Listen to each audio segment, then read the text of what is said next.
ಮನಮೋಹನ್ ಸಿಂಗ್ರವರು 26ನೇ ತಾರೀಕಿಗೆ ನಿಧನ ಆದರಿಂದ ಮಾಜಿ ಪ್ರಧಾನಮಂತ್ರಿಗಳು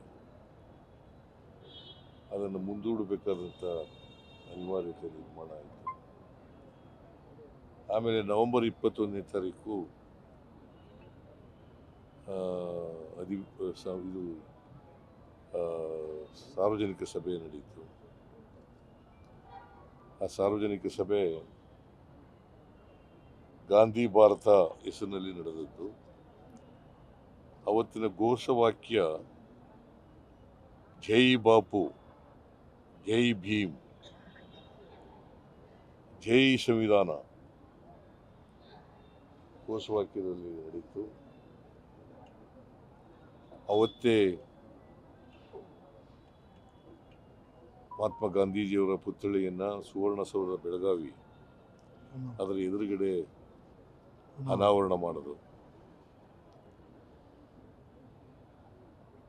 ಕಂಚಿನ ಪ್ರತಿಮೆ,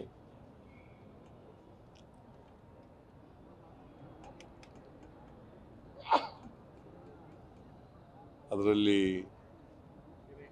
ವಿಧಾನ ಪರಿಷತ್ತಿನ ಸಭಾಪತಿಗಳು, ವಿಧಾನಸಭೆಯ ಅಧ್ಯಕ್ಷರು, ಮಾನ್ಯ AICC ಅಧ್ಯಕ್ಷರಾದ ಖರ್ಗೆಯವರು, ಪ್ರಿಯಾಂಕಾ ಗಾಂಧಿಯವರು, ವೇಣುಗೋಪಾಲ್ ಅವರು ಮತ್ತು ಸುರ್ಜೇವಾಲಾ ಅವರು, ನಾನು, KPCC ಅಧ್ಯಕ್ಷರು ಮತ್ತು ಎಲ್ಲ ಮಂತ್ರಿಮಂಡಲದ ಸದಸ್ಯರು, ಶಾಸಕರು, ರೈತ ಸಂಘದವರು, ಸ್ವಾತಂತ್ರ್ಯ ಹೋರಾಟಗಾರರು ಎಲ್ಲರೂ ಕೂಡ ಭಾಗವಹಿಸಿದರು. ಆಮೇಲೆ ಸಾಯಂಕಾಲ